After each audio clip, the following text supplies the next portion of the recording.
तो दोस्तों मैंने आपका स्वागत तो कर ही लिया है, लेकिन इंपॉर्टेंट बात यह दोस्तों कि कैलकुलेटर अब इस्तेमाल होना चालू हो जाएगा। अब इस्तेमाल होना चालू हो जाएगा बीबीएस का जो इंपॉर्टेंट आईएस कोड IS 2502 है वो इस्तेमाल होना चालू हो जाएगा। ये सब कुछ इस्तेमाल होना चालू हो जाएगा। और सबसे इंपॉर्टेंट और खास बात क्या है पता है? सबसे इंपॉर्टेंट और खास बात यह है कि मैं आपके लिए यहाँ पर बहुत सारा ऐसे वैल्यूएबल और इंपॉर्टेंट प्रॉम्प्ट्स भी लेकर आया हूँ जिससे आपकी लर्निंग और बेहतर और अच्छी हो सके। यहाँ पर 2 लेग स्टीरअप का सबसे पहला हम एग्जांपल स्टार्ट करने वाले हैं। बहुत मजा आने वाला है और ये पूरे वर्कशॉप के माध्यम से इतनी ज्यादा लर्निंग होगी, आप जेन्युइनली मुझे थैंक यू कहोगे। लेकिन दोस्तों थैंक यू तभी बोल पाओगे जब आप मेरे साथ कैलकुलेशन करोगे, हर मुद्दे को अच्छे से समझोगे। और कुछ नहीं भी समझ में आया तो कमेंट आपके लिए पूरा का पूरा खोल दिया गया है। कमेंट में पूछना आपके लिए जरूर है, लेकिन सीख कर जरूर देना। और अगर सीख रहे स्टार्ट कर दिया है तो उसको लास्ट से दोस्तों बने रहना है। सबसे पहले दोस्तों यहाँ पर आपको एक चीज दिख रही होगी, मैंने अभी इसको ब्लैक एंड व्हाइट किया ताकि आप इसको अच्छे से पढ़ पाओ। बीबीएस ऑफ रेक्टेंगुलर बाइंडर, हमने वर्ड इस्तेमाल किया बाइंड करने वाला, बाइंडर बांधने वाला। और स्टीरअप्स का मेन काम क्या होता है दोस्तों?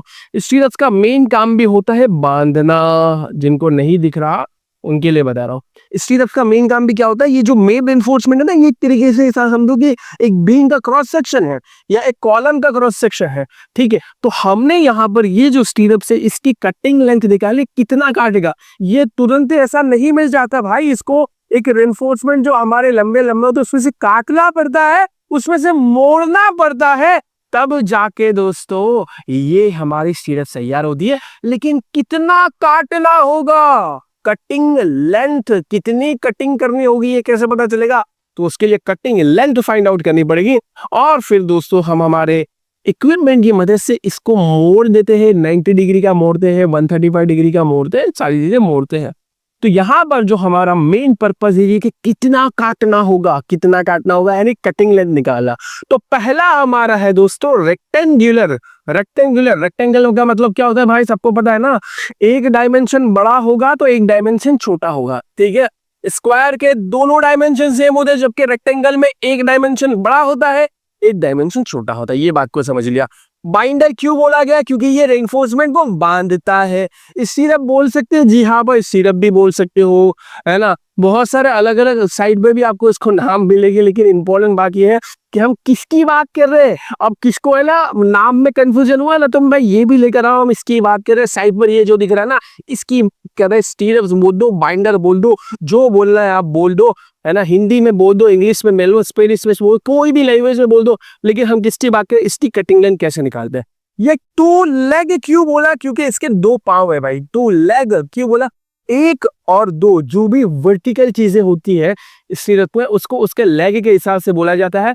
क्यों आप समझा रहे हो लेग को? क्योंकि मैं आपको आगे जाकर 4 लेग के बारे में भी समझाने वाला हूं।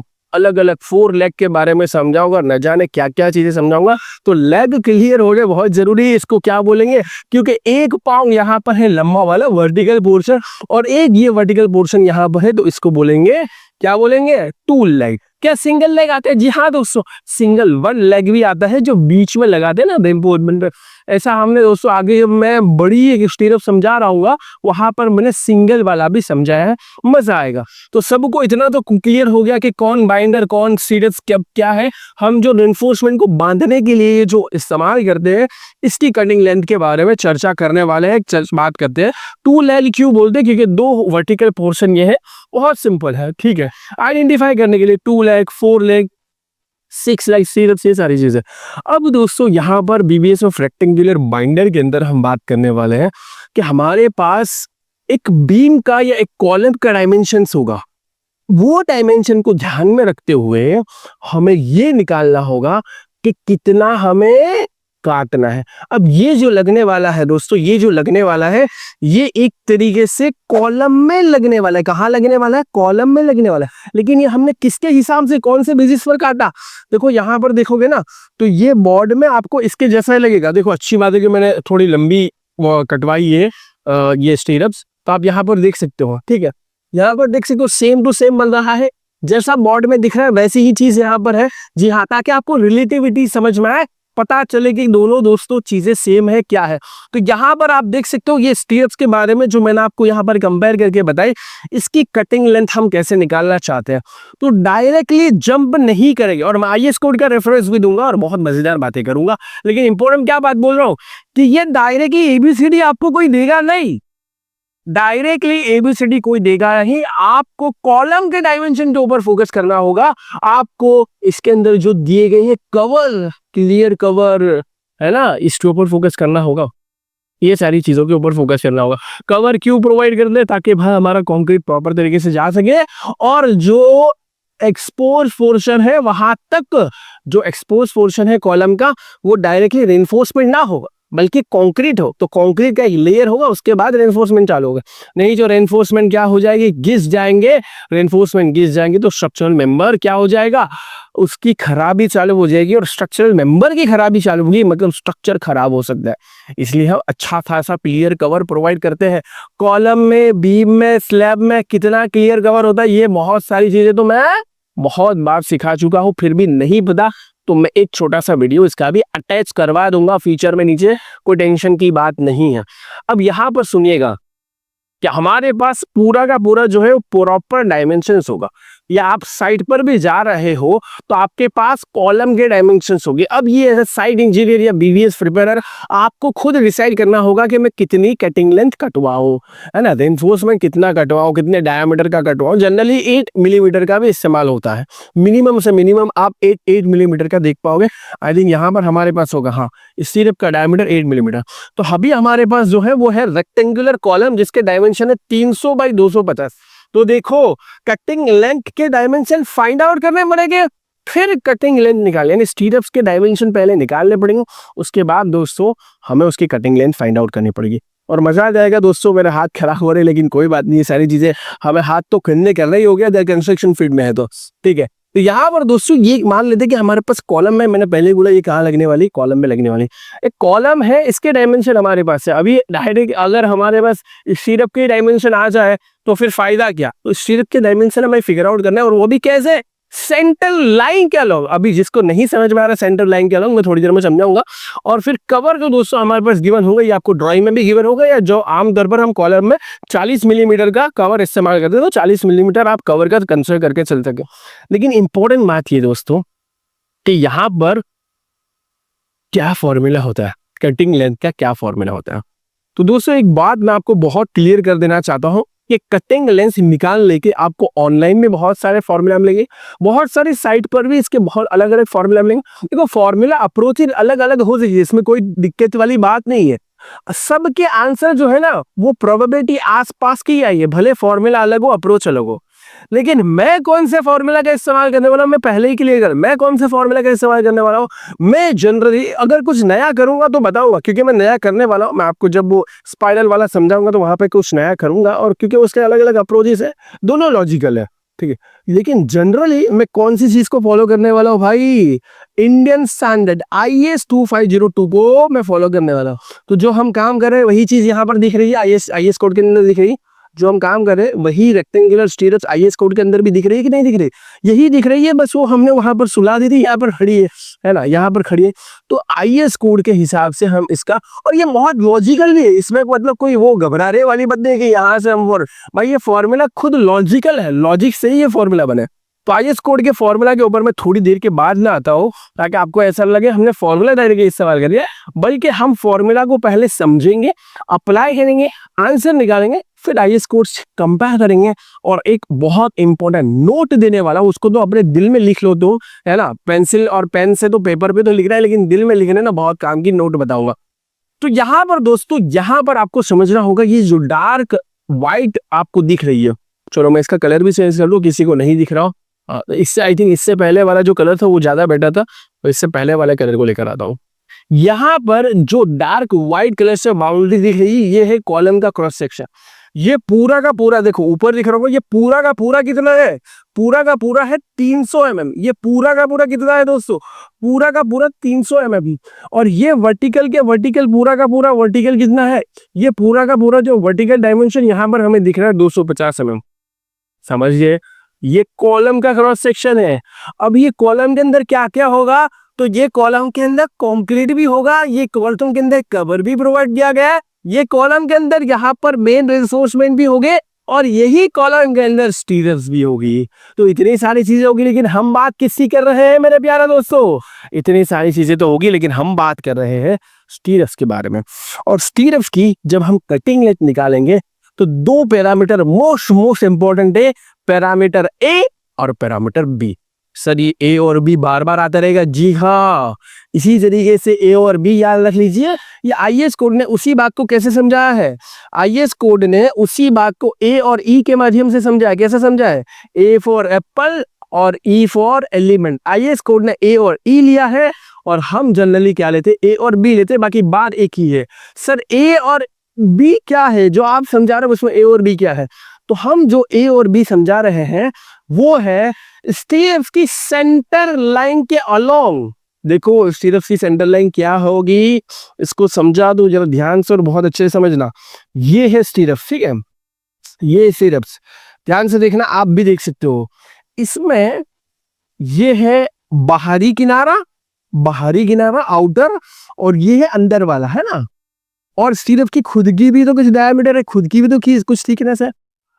तो ये बाहरी किनारा और अंदरूनी किनारा, इनके बीच में ही क्या है? स्टीयर्स का डायामीटर, या बोल दो स्टीयर्स की थिकनेस। तो इसका जो आधा करेंगे और वो जो सेंटर लाइन बनेगी, देखो यहां पर ध्यान से देखोगे ना, मैं कोशिश करता हूं आपको बताने की। यहां पर अगर आप ध्यान से देखोगे तो बीच में धार भी दिख रही होगी, ठीक है, नहीं दिख रही फिर भी तो आप समझ पा रहे होगे। और उसको यहाँ पर तो दिख रही है, यहाँ पर हमने डॉटेड लाइन से समझा, कितना अच्छे से हम समझाने की कोशिश कर रहे हैं। यहाँ पर मैंने डॉटेड लाइन से बताया क्योंकि हो सकता है कि इसमें समझ में आने नहीं आए, लेकिन यहाँ पर तो समझ में आ सकती है। तो हमने क्या बोला, ये हुआ स्टीयर्स का बाहरी किनारा, ये हुआ स्टीयर्स का अंदरी किनारा, और इन बाहरी और अंदरी के बीच में क्या आ गया? अंदरूनी के बीच में क्या आ गया? बाहरी और अंदरूनी के बीच में आ गया स्टीयर्स का डायामीटर। स्टीयर्स का डायामीटर बोले तो स्टीयर्स की थिकनेस बोल दो, और इसका जो आधा करेंगे वो हुई सेंटर लाइन। और ऐसे पूरे सेंटर लाइन के अलोंग हमें क्या निकालनी है? कटिंग निकालनी है। तो दो तरीके से दोस्तों इसमें, अब यहाँ पर आ जाओ, ये मैंने समझा दिया ना इसमें। अब यहाँ पर और जूम करके और हमने ग्राफिक्स की मदद से और अच्छे तरीके से समझाने की कोशिश की है। तो ग्राफिक्स का फायदा उठाते और इसका भी फायदा उठाते। अब ये जो देखो, एक तो हो गया हमारा कॉलम का हॉरिजॉन्टल डायमेंशन कितना है, कॉलम का हॉरिजॉन्टल डायमेंशन कितना है? 300 है। और ये जो हमारे पास स्टीयर्स है, जो मैंने यहाँ पर देखो कैसे बताइए, जो यहाँ पर आपको दिख रही होगी, जो चारों हमारे मेन रिइंफोर्समेंट को बांधे हुए जकड़े हुए हैं। और इसमें भी इंपॉर्टेंट बात क्या समझनी है कि हॉरिजॉन्टल डायमेंशन का सेंटर टू सेंटर, तो मैंने डॉटेड लाइन से बहुत अच्छे से बताया, ध्यान से देखना। यहाँ पर ये दिख रहा है वर्टिकल जो है उसका डॉटेड लाइन, और इसके सेंटर से चालू हो रहा है, लेकिन कौन सा डायमेंशन में जा रहा है? हॉरिजॉन्टल डायमेंशन में जा रहा है। यहाँ पर देखिए भाई, नहीं दिख रहा तो मैं तुम्हारे लिए कुछ भी कर सकता हूँ, जूम भी कर सकता हूँ। लो जूम कर दिया, अब तो दिख रहा होगा आंखों में। तो ये जो है centre line of the stairs है, हाँ है। यहाँ से हम स्टार्ट कर रहे हैं अपना गिनती, अपना कैलकुलेशन, और कैसे जा रहे हैं? हॉरिजॉन्टल डायरेक्शन में जा रहे हैं, हॉरिजॉन्टल डायरेक्शन में जा रहे हैं। और कहां तक और कब तक जाएंगे? जब तक अगेन दूसरे हिस्से का, दूसरे छेड़े का, दूसरे किनारे का सेंटर लाइन तक ना पहुंच जाए। और ये जो हॉरिजॉन्टल डिस्टेंस बचेगा, इसको हम बोलेंगे स्मॉल ए। इसको हम क्या बोलेंगे? स्मॉल ए बोलेंगे। और इसी तरीके से सेंटर लाइन का होना क्यों जरूरी है, मैंने ऑलरेडी बता दिया। इसी तरीके से दोस्तों, अगर हमें वर्टिकल डायरेक्शन जानना है तो कहां से स्टार्ट करेंगे? स्टीरअप, ये मोटी स्टीरअप्स तो है ही, लेकिन इसके भी कहां से स्टार्ट करना है मेरे दोस्तों? ये वाली मोटी जारी स्टीरअप्स तो है ही, लेकिन इसके भी कहां से स्टार्ट करना है? सेंटर लाइन से। ये स्टीरअप्स तो है ही, लेकिन यहाँ पर इसके सेंटर लाइन से स्टार्ट करना है, नीचे तक सेंटर लाइन तक जाना है। बाहरी किनारे तक नहीं जाना, अंदरी किनारे तक भी नहीं जाना। देखो अंदरी किनारा यहाँ तक हो सकता था, चलो यहाँ पर ग्राफिक्स की मदद से समझा देता हूं मैं, ठीक है। अंदरूनी किनारा यहाँ पर हो सकता था, ध्यान से रहना। मैं वही बात, क्योंकि यहाँ पर बहुत गलती करते हैं, एक बार अच्छे समझ गए तो बहुत इजी हो जाएगा। ये हो गया मैंने दोस्तों अंदरूनी किनारा, ब्लू कलर से ले लेता हूं। ये हो गया दोस्तों अंदरूनी किनारा, ठीक है। ये हो गया अंदरूनी किनारा, ये हो गया बाहरी किनारा। हम कहाँ जा रहे हैं? सेंटर लाइन पे जा रहे हैं मेरे दोस्तों। कहाँ जा रहे हैं? सेंटर लाइन पे जा रहे हैं। जी हाँ दोस्तों, तो सेंटर लाइन ऑफ स्टीरअप से चालू करना है, ऊपर वाला ठीक है, और वहां से हमने वर्टिकल डायरेक्शन करना है, वर्टिकल डायरेक्शन में नीचे आना है। तो वर्टिकल डायरेक्शन में नीचे आए कब तक, जब तक कि दूसरा किनारा जो स्टीरप्स है उसके सेंटर लाइन तक ना पहुंच जाए। तो ऊपर से सेंटर लाइन से स्टार्ट किया, नीचे से, और ये जो बचेगा इसको क्या बोलेंगे, बी वाला डायमेंशन। बी वाला डायमेंशन क्या शो करता है, बी वाला डायमेंशन शो करता है वर्टिकल डायमेंशन। ये क्या है, वर्टिकल मतलब खड़े वाला, vertical dimension of stirrups measured centre to centre. बहुत इंपॉर्टेंट बात बोली, नोट डाउन कर लेना। ए वाला डायमेंशन क्या है, horizontal dimension of stirrups. Column का नहीं भाई, कॉलम का तो 300 दिया ही हुआ है, इसको कैलकुलेट करने में मगजमारी है। ए क्या है, horizontal dimension of stirrups measured centre to centre. भाई यहां से सेंटर से स्टार्ट हुआ, यहां पर भी सेंटर तक आया। उम्मीद करता हूं ये जो मैंने एफर्ट किया ये आप तक पहुंचा होगा और आपको कोई प्रॉब्लम दिक्कत नहीं आ रही होगी, समझ में आ रहा होगा अगर ध्यान से सुन रहे हो। नहीं समझ में आ रहा तो फिर से एक बार देख लो, ठीक है। बी वाले की बात करते हैं तो बी वाला क्या है, हॉरिजॉन्टल डायमेंशन की बात ए में हो गई, अब बी में वर्टिकल डायमेंशन की बात करेंगे। सेंटर से स्टार्ट किया, स्टीरप्स के सेंटर से स्टार्ट किया, vertical dimension of stirrer measured centre. Vertical dimension खड़ा वाला डायमेंशन है, मेजर्ड सेंटर। सर यहां पर बताना हो तो हाँ कॉर्नर पे, वो तो मैंने बीच में बहुत आसानी थी इसलिए बता दिया। अब यही चीज का जो मेन कैलकुलेशन है वो यहाँ पर है, यहाँ पर मजेदारी आएंगी। ये जो है ना यहाँ से स्टार्ट होता है, हाँ ठीक है, यहाँ से स्टार्ट होता है, बात वही है। और खत्म कहाँ होगा, देखो बी, ठीक है, खत्म कहाँ होगा मेरे दोस्तों, दिस इज ऑल्सो बी। तो अब ये एक तरीके से आपको रेक्टेंगल, मेरी लाइन नीचे वाली थोड़ी आड़ी चली गई बट तुम समझ पा रहे हो कि क्या बोलना चाह रहा हूँ। हाँ ठीक है, दिस इज ऑल्सो बी। इसका फायदा क्या होगा, इसका फायदा ये होगा कि अपने को ए मिल गया, अपने को बी मिल गया, मतलब रेक्टेंगल के दोनों डायमेंशन मिल गए। कॉलम भी रेक्टेंगल है, हाँ, तो हमारी स्टीरप्स भी कैसी है, रेक्टेंगल है भाई, स्टीरप्स भी रेक्टेंगल। हाँ, कॉलम का बड़ा रेक्टेंगल है, स्टीरप्स का छोटा रेक्टेंगल है। तो कितना छोटा है, इसके लिए दोस्तों हमें ए और बी चाहिए, और ए और बी अभी हमने निकाले नहीं, बस अभी खाली मैंने समझाया कि ए और बी कहाँ है। अभी मैंने बहुत एफर्ट करके समझा दिया मेरे प्यारे दोस्तों। आगे सेम टाइप की चीज आएंगी तो तुम समझ पाओगे कि नहीं समझ पाओगे, हाँ या ना बोल देना कमेंट में, ठीक है। चलो तो दोस्तों यहाँ पर ए वाला पोर्शन हो गया, ये वाला बी वाला पोर्शन हो गया वर्टिकल। अब इसको निकालेंगे कैसे, मैंने पहले बोला फॉर्मूला पे जाने की क्या जरूरत है जब हमारे पास दिमाग दिया है। अरे फॉर्मूला भी तो लॉजिकल चीजों से ही बनते हैं। तो यहाँ पर दोस्तों हमारे पास लॉजिकल सोचो, एकदम लॉजिकल, और दिमाग को पूरा खोल के सोचोगे तो बहुत आसान है। क्या आसान है, ये पूरा का पूरा जो है हॉरिजॉन्टल डायमेंशन की बात करें देखो तो क्या है 300 mm, पूरा यहां से ये कॉर्नर से कॉलम स्टार्ट हो रही है, ये कॉलम तक कॉलम ही है, ये कॉर्नर तक कॉलम ही है, 300 mm। अब हमें कहां पहुंचना है मेरे प्यारे दोस्तों, चलो मैं इसको है ना यहीं पर फ्रीज कर देता हूं, बहुत अच्छी फ्रेम आ चुकी है, और मैं थोड़ा साइड में भी हट जाता हूं, पूरा क्लियर दिख रहा होगा 300 mm कहां से चालू हो रहा है, कहां खत्म हो रहा है, कहां शुरू कहां खत्म, ठीक है, ये समझ में आ गया। अब अपने को कहां पहुंचना है मेरे दोस्तों, अपने को पहुंचना है यहां, देखो सेंटर के हिसाब से, यहाँ पर लाइन वाला ऑप्शन नहीं है, चलो मैं अपनी ही लाइन खींच देता हूँ अप्रोक्सीमेटली, ये रहा यहां से और ये रहा यहां से। तो हमारा क्या है, हमें ये जो ब्लू वाला है ना, ये ब्लू वाला, ये अंतर हमारे लिए ए है, ये अंतर हमारे लिए, मतलब कुछ यहां से माइनस करना पड़ेगा, कुछ यहां से माइनस करना पड़ेगा। अरे फॉर्मूला का डेरिवेशन हो रहा है लेकिन बहुत लॉजिकल तरीके से। अरे कुछ यहां से माइनस करना पड़ेगा, कुछ यहां से माइनस करना पड़ेगा, लेकिन क्या, अरे क्या माइनस करना पड़ेगा दोस्तों, ध्यान से देखेंगे तो समझ में आ जाएगा कि क्या माइनस करना पड़ेगा। ध्यान से देखेंगे तो पता चलेगा कि यहाँ ये वाला जो हिस्सा है जो खाली, जो बिल्कुल खाली है दोस्तों, बिल्कुल खाली, इतना खाली कभी नहीं देखा मैंने। ये जो खाली हिस्सा दिख रहा है, क्यों खाली है भाई, इसमें कंक्रीट जाने वाला, खाली क्यों, क्योंकि यहाँ पर अटकाया गया था पत्थर बहुत नॉर्मल लैंग्वेज बोला, यहाँ पर पत्थर अटकाया गया था, मतलब क्या हुआ, अरे यहाँ पर कवर था, कवर, यहाँ कवर की वजह से जगह छूटी है ताकि वो पूरा का पूरा लेयर बन सके कंक्रीट का। समझ गए दोस्तों? ये फ्री वीडियो तो आप एंजॉय कर ही पा रहे होंगे, लेकिन इसका बहुत डिटेल में हमने बहुत एनालिसिस करके बहुत आर्टिस्टिक वे में बीबीएस को समझाया है, स्पेशली कटिंग लेंस को समझाया है। द आर्ट ऑफ बीबीएस में एनरोल करिए, अभी अफोर्डेबल प्राइस में है, लिंक दोस्तों डिस्क्रिप्शन में है, अभी एनरोल कर लीजिए। सिंप्लीफाइड एकेडमी की वेबसाइट पर जाकर भी द आर्ट ऑफ बीबीएस के अंदर आप एनरोल कर सकते हो। एनरोल करिए, मिलते हैं डिटेल सेशंस के अंदर। तो कवर कितना है? कवर है 40 mm का। मतलब यहां पर भी कवर होगा? जी हाँ, यहां पर भी कवर होगा। क्या यहां पर भी कवर होगा? जी हाँ, यहां पर भी कवर होगा। तो 40 mm इस तरफ, अरे 40 mm इस तरफ माइनस, लेकिन अभी भी हम सेंटर पे नहीं पहुंचे हैं। अरे 40 इस तरफ माइनस करना है, 40 इस तरफ माइनस करना है, चाहे यहाँ लो कि यहाँ लो, सब जगह 40 ही है भाई। कोई ये बस सोचना सर वहां पर ऊपर है। अरे भाई ये पूरा का पूरा जो है ये खाली इसलिए है क्योंकि कवर प्रोवाइड किया गया है। क्या प्रोवाइड किया गया दोस्तों? कवर प्रोवाइड किया गया। तो सबको इतना समझ में आ गया कि वहां पर भी दोस्तों 40 खाली है, यहाँ पर भी 40 खाली। अभी भी हम सेंटर लाइन पे पहुंच नहीं पाए हैं। सेंटर लाइन पर पहुंचने के लिए अभी हमें स्टीरप्स का भी आधा माइनस करना पड़ेगा। भाई यहां पर दिख रहा होगा ना, सेंटर पर पहुंचने के लिए सेंटर लाइन कहाँ है? स्टीरप्स के सेंटर में, मतलब स्टीरप्स के आधे में।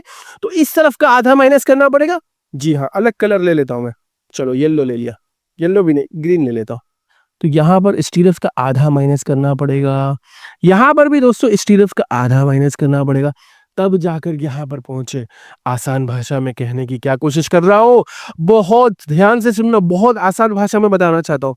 आसान भाषा में अगर स्टीरप्स का हॉरिजॉन्टल डायमेंशन चाहिए, आसान भाषा में स्टीरप्स का हॉरिजॉन्टल डायमेंशन चाहिए, तो टोटल हॉरिजॉन्टल डायमेंशन में से 2 बार कवर को माइनस करना पड़ेगा दोनों तरफ। Total horizontal dimension of column में से 2 बार, भाई 2 बार इस तरफ भी और इस तरफ भी 2 बार कवर को माइनस करना पड़ेगा, और 2 बार स्टीरप्स के आधे आधे डायमीटर को माइनस करना पड़ेगा। समझ में आ गया भाई? बहुत आसान से बता रहा हूं। अगर हमें स्टीरप्स के हॉरिजॉन्टल डायमेंशन को फाइंड आउट करना है, वो भी कैसा? सेंटर टू सेंटर, तो हमें कॉलम के डायमेंशन में से 2 बार कवर को माइनस करना पड़ेगा और 2 बार स्टीरप्स के आधे आधे डायमीटर को माइनस करना। समझ में आ गया हो तो बहुत अच्छी बात है, नहीं में समझ में आ गया तो भाई क्या करूं मैं आपका? समझ में आ गया होगा, मतलब बहुत कॉमन सेंस वाली चीज है, ठीक है। और यही कॉमन सेंस को अप्लाई करके हमें ए निकालना है, और यही कॉमन सेंस को अप्लाई करके बी निकालना है। बी में भी वही होगा। टोटल जो हमारा कॉलम का वर्टिकल डायमेंशन है 250 mm, उसमें से 2 बार कवर को माइनस करना है भाई। 2 बार किसको माइनस करना है? कवर को माइनस करना है। यहाँ से कवर माइनस हो जाएगा, यहाँ से भी कवर माइनस हो जाएगा ऊपर से, और 2 बार आधे आधे स्टीरप्स के डायमीटर को माइनस करना पड़ेगा, ठीक है। तब जाकर हमें अभी कटिंग लेंथ तो मिली ना, अभी तो ए बी के ऊपर है अभी तो, ठीक है। तो फिर से एक बार बता दो, ये ऊपर वाला किसी को नहीं लिखा। 250 टोटल कॉलम का डायमेंशन है। यहाँ से हमने कवर ले लिया, यहाँ से हमने कवर ले लिया, ठीक है। अभी भी हम सेंटर पे नहीं पहुंचे। सेंटर पे पहुंचने के लिए क्या करना पड़ेगा? यहाँ से आधा डायमीटर माइनस करना पड़ेगा, किसका? स्टीरप्स का। और यहाँ से आधा डायमीटर माइनस करना पड़ेगा, किसका? स्टीरप्स का। अगर इतना समझ लिया तो जिंदगी में बहुत आसान हो जाएगा ए और बी निकालना। कटिंग लेंथ निकालना आसान हो जाएगा पूरा का पूरा, अगर आप मॉड्यूल और वर्कशॉप कंप्लीट करते हो तो। लेकिन इतना कर लिया दोस्तों तो आपको ए और बी निकालना जिंदगी भर आसान हो जाएगा, जेन्युइनली बता रहा हूं। तो अगर जिंदगी भर आसानी चाहिए तो आइए दोस्तों और आगे बढ़ते हैं और ए और बी के एक्चुअल कैलकुलेशन के ऊपर जाते हैं। सब लोग रेडी है? ए और बी के एक्चुअल कैलकुलेशन के ऊपर अब हम जा रहे हैं दोस्तों। अब हमने यहाँ पर एक कॉलम ले लिया है, उसके डायमेंशन भी ली है। वैल्यूज मैंने इसलिए रखी है ताकि भाई हमें रियलिटी फेस हो। ये जेन्युइनली एक कॉलम है 300 बाई 250 की, इसमें हमें स्टीरप्स की कटिंग लेंथ निकालनी है और फिर हमें स्टीरप्स बनानी, ठीक है, समझ गए। तो चलो 300 बाई 250 है। सबसे पहले क्या करें? ए और बी निकाल लेंगे, ठीक है। ए और बी कैसे निकालेंगे अभी समझाया बहुत आसानी से, ठीक है। अभी ही मैंने समझाया, बहुत आसानी से ए और बी निकाल लेते हैं। कॉलम के डायमेंशन पता है, स्टीरप जो इस्तेमाल है उसका डायमेंशन कितना है, उसका डायमीटर कितना है? 8 mm का डायमीटर है। कवर कितना है? दोनों तरफ से 40 है, यूनिफॉर्म कवर है, ऑब्वियस बात है, ठीक है। 40 mm का कवर है। तो मैंने क्या बोला था? ए निकालना है तो क्या होगा? टोटल लेंथ 300, टोटल लेंथ 300 थी, टोटल लेंथ 300, उसमें से दोनों तरफ से कवर को माइनस कर दिया। 2 टाइम्स कवर, 2 मल्टीप्लाई बाय 40। क्यों किया? क्योंकि दोनों तरफ कवर है 40 mm का, 40 mm। फिर दोनों तरफ से आधे आधे डायमीटर माइनस कर दिए। क्या किया? दोनों तरफ से आधे आधे डायमीटर माइनस कर दिए। तो -2 टाइम्स ऑफ हाफ ऑफ स्टीरस क्या हो गया? अरे टोटल लेंथ में 2 टाइम्स ऑफ कवर, क्योंकि दोनों तरफ कवर है और दोनों ही तरफ आधे आधे डायमीटर है। जस्ट थोड़ी देर पहले मैंने समझा, अगर ऐसा कर लिया तो हमें क्या मिल जाएगा? हमें मिल जाएगा A फॉर एप्पल। चलो, तो 300 है, -2 मल्टीप्लाई बाय कवर कितना है? 40, -2 टाइम्स ऑफ आधा डायमीटर। इस सिर्फ का आधा डायमीटर कितना है? 8 है टोटल पूरा, तो आधा कितना होगा? 8 डिवाइड बाई 2 4। ठीक है, ऐसे भी कर सकते हो। 212 mm कैलकुलेटर इसलिए बोल रहा था, कैलकुलेटर रखना मेरा दोस्तों। मेरा भी 212 mm आ गया। अरे आपका भी 212 आया कि नहीं आया यार? आया कि नहीं आया? तो 212 mm तो हमारा अभी ये आया, अभी कटिंग लेंथ नहीं आई है मेरे दोस्तों, अभी तो A फॉर एप्पल आया। ठीक है, यानी स्टीरस का हॉरिजॉन्टल डायमेंशन मिल चुका है अलोंग द सेंटर लाइन के लोग। ठीक है, दूसरा स्टीरस का वर्टिकल डायमेंशन, अगेन वही काम करना है दोस्तों। और ये मैंने जो अभी इतना एफर्ट किया है, ये आगे बहुत यूजफुल होगा, जेन्युइनली बता रहा हूँ, आगे ये बहुत काम की चीज बनने वाला है। तो ये हो गया हमारा वर्टिकल डायमेंशन। अगेन भाई जैसा ए में किया वैसा बी में भी करेंगे, दोनों तरफ कवर माइनस करना है। तो टोटल वर्टिकल डायमेंशन कितना था? 250। 250 में से दोनों तरफ कवर, अभी तो फटाफट आप लोग ही करोगे, -2 मल्टीप्लाई बाय 40 और 170 हो गया, और दोनों तरफ आधे आधे डायमीटर। सो -2 मल्टीप्लाई बाय आधा डायमीटर स्टेज का कितना होता है? 4। डायरेक्टली आगे भी कर सकते हो तो भी। तो बी हमारा आ गया दोस्तों 162। अगर इतना आ गया है तो ही आगे बढ़ना, नहीं आया तो आगे ही मत बढ़ना। जेन्युइनली बता रहा हूं, क्योंकि मैंने बहुत एफर्ट किया है ए और बी को सिखाने में, और ये ए और बी आगे भी आते रहेंगे, चाहे मैं 4 लेग की बात करूं या बिग स्टीरअप्स की बात करूं जो मैं आगे करने वाला हूं। ये आगे आते ही रहेंगे भाई, ए और भी आगे आते रहेगा। आगे ट्रायंगल में भी आएगा, डायमंड में भी आएगा, सब में सिखाऊंगा मैं आपको सिखाने के लिए बेटा। लेकिन मैंने जो इतना एफर्ट किया है उससे ए और बी अगर आपको जेन्युइनली आ गया तो ही आगे बढ़ना, नहीं आया तो भाई आगे मत बढ़ना, यही रोक देना और मुझसे कांटेक्ट कर लेना कि भाई सर आप बताओ क्या हुआ, क्योंकि मैंने बहुत एफर्ट करके आपको समझाते आ गया। तो चलिए दोस्तों आगे बढ़ते। मुझे लगता है 99% लोगों का आ गया होगा। जिन लोगों ने ध्यान नहीं दिया या जिनका आईक्यू जेन्युइनली बहुत छोटा है, उनमें उसकी गलती नहीं है, उनको ही नहीं आया होगा। बाकी जिनका आईक्यू थोड़ा ठीक ठाक है, जिन्होंने ध्यान से सुना है, समझा है, थोड़ा बिलोंग करते, थोड़ा हल्का सा मैथमेटिक्स बैकग्राउंड है, उनको तो ये चीजें बहुत आसानी से समझ में आ गई होगी। 212 mm और डी मिल चुका है दोस्तों 162 mm 162। अब लॉजिकली सोचो, इसकी कटिंग लेंथ निकालनी है। ठीक है, ये आ गया अपने पास, ये अलग से मैंने इसलिए आपके लिए दिलवाया। ठीक है, अब इसकी कटिंग लेंथ निकालिए। लॉजिकली सोचो, पहले तो लॉजिकली सोचो, क्या है ये भाई? ये कुछ नहीं है, रेक्टेंगल तो है। तो जैसे हम पेरीमीटर निकालते हैं वैसे ही तो होगा। अगर हॉरिजॉन्टल वाला डायमेंशन ए बोलते हैं, वर्टिकल वाला बी बोलते हैं, तो जैसा ए ऊपर है वैसा ए नीचे भी तो है, और जैसा भी इस तरफ है वैसा भी इस तरफ भी तो है। तो बचपन में 7वीं 8वीं 6ठी जो भी कक्षा में हमको पेरीमीटर वाला कंसेप्ट सिखाते थे वही तो है भाई। रेनफोर्समेंट क्या है यार? रेनफोर्समेंट कोई एरिया जगह थोड़ी रुकता ही है। अरे ये जो है इसकी कटिंग लेंथ में कहा है? बीच में से तो खाली है ना। अरे बीच में से तो खाली है, इसमें क्या इंपॉर्टेंट है? साइड पर ही तो लोहा लगा है, साइड पर ही तो लोहा लगा है मेरे दोस्तों। साइड पर लोहा लगने का मतलब क्या है? अरे साइड पर लोहा लगने का मतलब ये है कि हमें पेरीमीटर पे फोकस करना है। यानी ये कितनी लंबाई यहाँ लोहा लगेगा, सेम लंबाई यहाँ पर भी है, यहाँ यहाँ पर लोहा लगेगा। ये लंबाई कितनी है, यहाँ पर भी लोहा लगेगा। ये लंबाई कितनी है यहाँ पर, बीच में तो खाली है, बीच में तो हमारा 1 रुपया नहीं जा रहा। इसका पेरीमीटर ही इंपॉर्टेंट है। तो दोस्तों पेरीमीटर इंपॉर्टेंट है तो पेरीमीटर का कॉन्सेप्ट अप्लाई अरे करना पड़ेगा, बोलो यार करना पड़ेगा।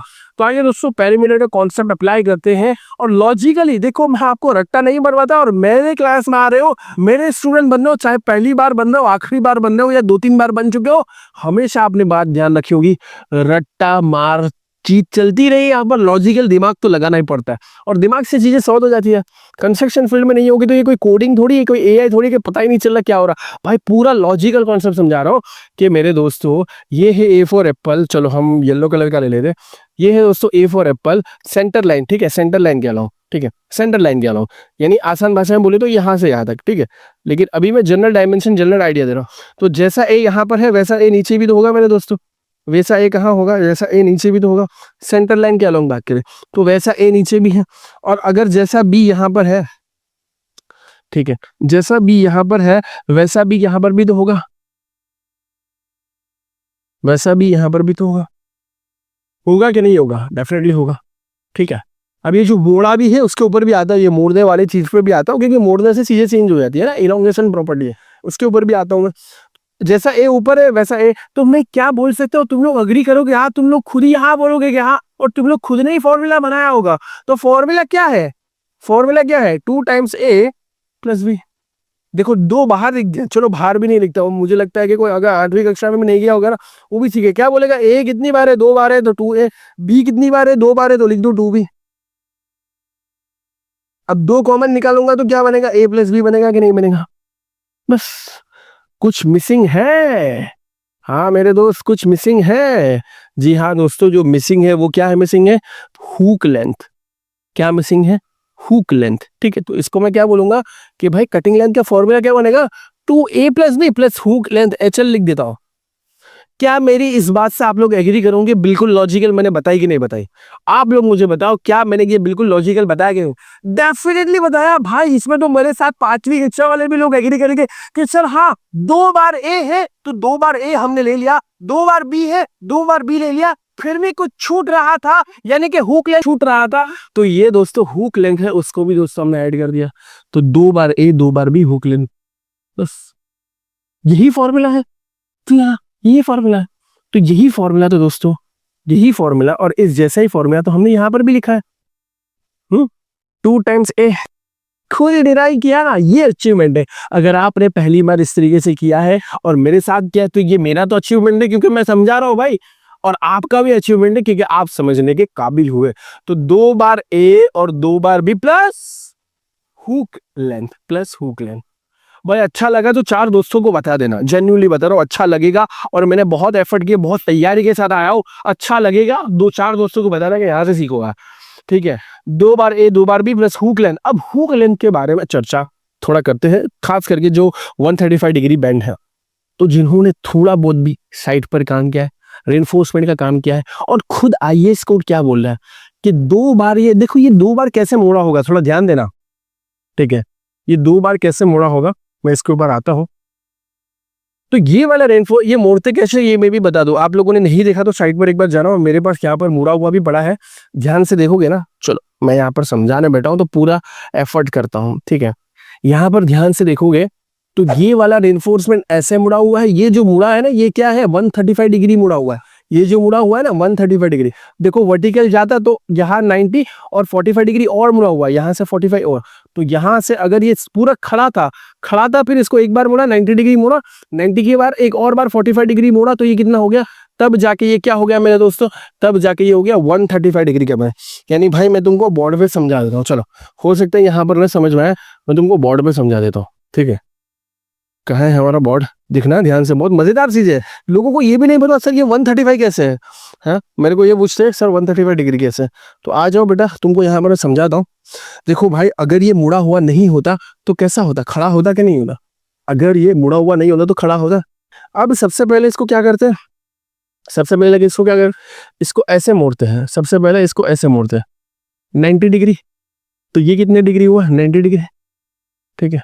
फिर एक और बार इसको 45 डिग्री का मोड़ते हैं, तब जाके कैसा बनता है ये, हकीकत में कैसा आता है ये, हकीकत में ऐसा आता है। तो एक और बार इसको 45 डिग्री का मोड़ देते हैं। अगर मैं थोड़ा ऊपर से बात करता हूँ तो और अच्छे से समझ में आए। ये तो बोले कि वो लाइन ऐसी क्यों हो गई भाई, तो ये यहाँ से, हाँ ठीक है, कुछ इस तरीके से इसको मोड़ देते हैं। चलो ये परफेक्ट है। तो एक और बार यहाँ पे हमारे पास जो एंगल बनता है वो कितना बनता है, 45 डिग्री का बनता है। ये जेन्युइनली बता रहा हूँ, मैं अभी इंटरव्यू लेने बैठू ना, 99% 135 डिग्री प्रूव ही नहीं कर पाएंगे। ये जो 135 डिग्री है, 99% लोग इसको 135 डिग्री प्रूव ही नहीं कर पाएंगे। मैं अभी इंटरव्यू लूँ ना, ठीक है, 1% जो थोड़ा होशियार होगा वो बता रहा। अब मैं यहाँ पर इतना अच्छा नॉलेज दे रहा हूँ कि ये 135 की डिग्री कैसे है, 90 डिग्री + 45 डिग्री। ये यहाँ से 5 आ गया, 9 और 4 कितने होते, 13, 135 डिग्री हुआ कि नहीं। इसलिए बोलते हैं इसको कि ये 135 डिग्री मुड़ा हुआ है। सेम इस तरफ से भी आप देखोगे, सेम इस तरफ से भी आप देखोगे, तो ये तो मैंने पुराना वाला ये वाला तो बता दिया 135 डिग्री मुड़ा हुआ है। सेम इस तरफ से भी आप देखोगे तो यहाँ से भी 135 डिग्री मुड़ा हुआ है, ठीक है। ये वाला रेनफोर्समेंट दोनों रंग। तो एक बार अगर आप 135 डिग्री मतलब एक्स्ट्रा लेंथ है, एक्स्ट्रा लेंथ है ना, ये ऐड क्यों कर रहे हैं, क्योंकि ये एक्स्ट्रा है। मेरी बात समझो, ये पूरा पूरा रेक्टेंगल है लेकिन ये एक्स्ट्रा हिस्सा है, ये एक्स्ट्रा हिस्सा है, मोड़ने के बाद एक्स्ट्रा हिस्सा है। मोड़ने के बाद ये वाला एक्स्ट्रा हिस्सा है। तो दोस्तों कितना हो गया दोस्तों, ये फ्री वीडियो तो आप एंजॉय कर ही पा रहे होंगे, लेकिन इसका बहुत डिटेल में हमने बहुत एनालिसिस करके बहुत आर्टिस्टिक वे में बीबीएस को समझाया है, स्पेशली कटिंग लेंस को समझाया है। द आर्ट ऑफ बीबीएस में एनरोल करिए, अभी अफोर्डेबल प्राइस में है, लिंक दोस्तों डिस्क्रिप्शन में है, अभी एनरोल कर लीजिए। सिंप्लीफाइड एकेडमी की वेबसाइट पर जाकर भी द आर्ट ऑफ बीबीएस के अंदर आप एनरोल कर सकते हो। एनरोल करिए, मिलते हैं डिटेल सेशंस के अंदर। 2 बार ये हुक लेंथ दोस्तों हमारे पास कितनी, 2 बार, और एक बार अगर आप इस तरीके से 135 डिग्री मोड़ के ऐड करते हो तो इतना ऐड करना होता है, कम से कम कितना, 12D जितना, 12 times of diameter of stirrups. D क्या है यहाँ पर, डायमीटर ऑफ स्टीरप्स, ठीक है। लेकिन हमने कितनी बार मोड़ा है, 2 बार, तो 2 बार मोड़ा है तो क्या हो जाएगा, 2 × 12 टाइम्स ऑफ डायमीटर। अरे कौन बोला, अरे कौन बोला, कौन बोला, कौन बोला, अरे कौन बोला, अरे मैं नहीं बोला यार, मैं नहीं बोला, मैं नहीं बोला, ये बोला दोस्तों, कौन बोला, कौन बोला। इंडियन स्टैंडर्ड को तो मानते हो, इंडियन स्टैंडर्ड IS 456 किधर है भाई हमारा, हम सब कुछ तैयारी के साथ बैठे हैं। उम्मीद करता हूँ कि सारी चीजें अच्छे से सही से वर्क करें और बहुत फायदा होगा आपका।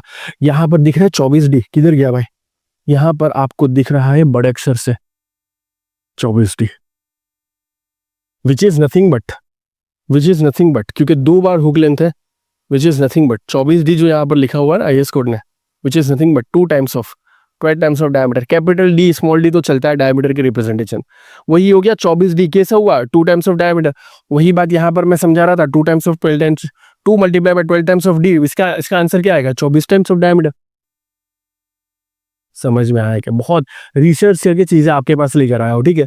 2 × अब लोग नहीं समझते, लोग 24D 24, अरे क्या 24D भाई ये it is 24D 2 times of 12 times of diameter, यानी टोटल 24D है, लेकिन एक बार में कितना, 12D जितना। वो किसकी वजह से हुआ, नहीं समझते लोग, किस नहीं समझते। ये जो हुआ ना 12D, इसमें ऐसा समझो कि एक बार जो है ये एक बार जो ऐड किया ना, ये मोड़ के हुक, एक बार जो ये हुक बनाई, इसका एक बार में 12D और इसका एक बार में 12D, तो 2 बार किया तो कितना हो गया मेरे दोस्तों, अब समझ में आ गया होगा। तो अब ये हो गया 24 टाइम्स ऑफ डायमीटर, और आगे भी तो सर सेम दिख रहा है, मतलब IS कोड में जो लिखा हुआ उसको हमने लॉजिकल समझ लिया, क्योंकि हम याद तो नहीं रख रहे, क्योंकि 2 times of A + B just थोड़ी देर पहले हम करके आए यहाँ पे, जस्ट थोड़ी देर पहले 2 टाइम्स ऑफ A + B, और मैंने पहले ही बोला था IS कोड में A और E की जगह है, और हमने क्या लिया, A और B लिया है, क्योंकि A के बाद यही बात है, 2 times of A + B + hook length that is 24 times of diameter, ठीक है, 24 टाइम्स ऑफ डायमीटर। और A + E IS कोड में हमने क्या लिया, A + B, A B हमको ज्यादा अच्छा लगता है। बात तो वही है, 2 times of A + E + hook length 24 times of diameter. पहले मैंने 24 टाइम्स ऑफ डायमीटर क्यों है वो समझा दिया, ये तो ऑलरेडी हम कर गए हैं, 2 टाइम्स ऑफ A + B, वही चीज तो है, जो वहां पर A है वो यहाँ पर भी स्मॉल a है, जो वहां पर B है वो वहां पर, जो वहां पर E है वो यहाँ पर B है। यही बात दोस्तों same to same IS code में भी लिखी हुई है, बस फर्क कितना है, उसने A लिया है कैपिटल A, हमने स्मॉल a लिया है, उसने E लिया है, हमने क्या लिया है, हमने स्मॉल b लिया है, और 24 टाइम्स ऑफ डायमीटर, और आगे यहाँ पर तो 2 times of same to same हम यहाँ पर करने जा रहे हैं। एक सवाल आना चाहिए, एक सवाल, चलो पहले कैलकुलेशन कर लेते हैं, फिर सवाल के ऊपर हम क्या करते हैं। तो हमारे पास A मिल चुका है, A मिल चुका है, कितना आया था हमारा 212 ऐसे, तो 212 भाई मेरे हाथ भी नहीं हो रहे, क्योंकि लोहा पकड़ने से हाथ थोड़े अलग हो जाते।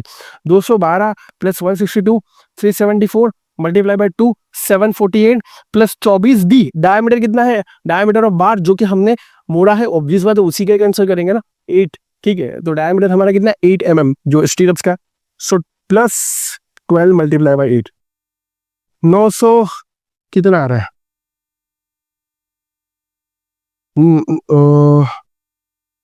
212 + 162 374 2, हाँ, +2 टाइम्स ऑफ 12D है, तो इसको डबल करना मत भूलना, +2 टाइम्स ऑफ 12D है, तो यानी यहाँ पर टोटल 24D है, इसको याद रखना। सो 2 टाइम्स ऑफ 12 × 8, हाँ, 940 mm। यानी दोस्तों ये जो हमने काटी है कटिंग लेंथ ऐसी स्टीरप्स काटी है, अब इसको मोड़ने का काम है, बस काट लिया, लोहा काट लिया, तो कितना आ गया दोस्तों, 940 mm, ठीक है। यहां पर कहानी खत्म नहीं हुए, 940 mm की एक स्टीरप्स आ गई है, लेकिन इसका बोलना अभी तो ऐसा समझो कटिंग लेंथ, मतलब अभी तो ये पूरा का पूरा खुला ही है। अभी ये सब चीजें सोच के, ये सब चीजें अप्लाई करके हमने लोहे को काटा, इसलिए क्या बोलते हैं इसको, इसलिए इसको बोलते हैं कटिंग लेंथ। अब इसको मोड़ना पड़ेगा, क्या करना पड़ेगा, इसको मोड़ना पड़ेगा, लोहे को मोड़ना पड़ेगा। और लोहे को जब मोड़ते हैं तो डिडक्शन आता है कि नहीं आता, हाँ 90 डिग्री मोड़ेंगे, क्योंकि लोहे के अंदर क्या होती है, इलोंगेशन प्रॉपर्टी होती है। तो जब इसको मोड़ेंगे, देखो यहाँ पर मोड़ा है हमने, तो ये क्या है 90 डिग्री है, ये क्या है 90 डिग्री है। फिर जैसा थोड़ी देर पहले मैंने बताया, इसको हमने 135 डिग्री जितना मोड़ दिया, इसको हमने 135 डिग्री जितना मोड़ दिया। तो भाई ये जब मोड़ा है तो डिडक्शन आएगा कि नहीं आएगा। लेकिन दोस्तों ये डिडक्शन अप्लाई होगा कि नहीं होगा, तुम मुझे बताओ। ये डिडक्शन अप्लाई नहीं होगा, क्योंकि देखो आईएएस कोड ने भी कोई डिडक्शन नहीं किया। मैं इसके पीछे रीजनिंग देता हूं। जनरली बहुत सारी साइट पर डिडक्शंस को अप्लाई भी करते हैं, -1 times of 2 times of diameter, -3 times of diameter, which is completely okay. लेकिन ओके कब होता पता है मेरे दोस्तों, ओके तब होता जब आप सेंटर लाइन के अलोंग कैलकुलेशन नहीं कर रहे होते। तो जो मैं नोट की बात कर रहा था वो यही नोट है दोस्तों, जो मैं नोट की बात कर रहा था वो यही नोट है कि जब हम स्टीरअप का सेंटर लाइन के अलोंग कैलकुलेशन करेंगे, जब हम स्टीरअप्स का सेंटर लाइन के अलोंग कैलकुलेशन करेंगे, जो हमारा पूरा कैलकुलेशन है, कहां गया, यहां पर जो हमारा पूरा का पूरा कैलकुलेशन है, सेंटर लाइन के अलोंग है, सेंटर लाइन। तो नोट इसको लिख दो कहीं पर, मैंने बोला दिल पे लिखना है, कहां पे लिखना है, कि जब हम कटिंग लेंथ का कैलकुलेशन सेंटर लाइन के अलोंग करेंगे तो हमें कोई भी बैंड डिडक्शन नहीं करना, बेंडिंग की वजह से कोई भी डिडक्शन आता है वो नहीं करना।